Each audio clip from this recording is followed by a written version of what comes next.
নমস্কাৰ মই ছাত্ৰ ছাত্ৰীসকল সকলোকে ধন্যবাদ জ্ঞাপন কৰিছোঁ মোৰ টপাৰ বেবী ইউটিউব চেনেল চাই থকাৰ বাবে।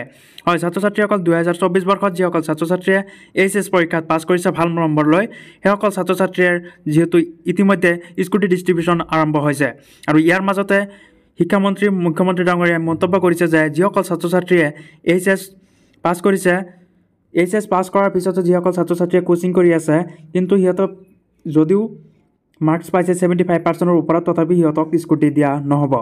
মোৰ ছাত্ৰ ছাত্ৰীসকল, তোমালোকৰ মন্তব্য ইয়াত আজি ভিডিঅ'টোৰ যোগেদি জনাবলৈ চেষ্টা কৰি আছোঁ যে বিভিন্নজনে বিভিন্ন মত পোষণ কৰিছে। আজি এইটো ভিডিঅ'টোৰ যোগেদি তোমালোকৰ মনোভাৱ কেনেকুৱা সেইটো আমি আলোচনা কৰিম।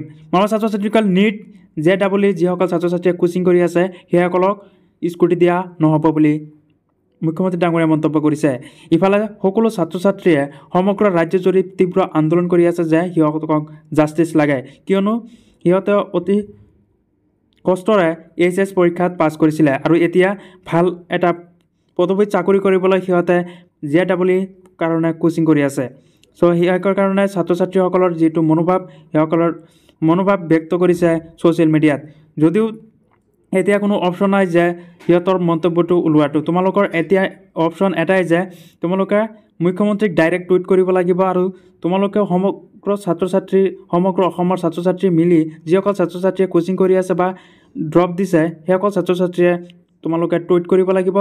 লগতে সমগ্ৰ অসমৰ যিসকল ইউটিউবাৰে ভিডিঅ' বনাই এইবিলাক টপিকৰ ওপৰত সিহঁতে তোমালোকৰ লগত থাকিব লাগে, নহ'লে তোমালোকৰ ভাল মাৰ্কছ পাই, ভাল পাৰ্চেণ্টেজ পাই লাইফত একো নহ'ল। সেইটোৱে তোমালোকৰ এটা এচিভমেণ্ট এইচএছৰ যিটো পৰীক্ষা।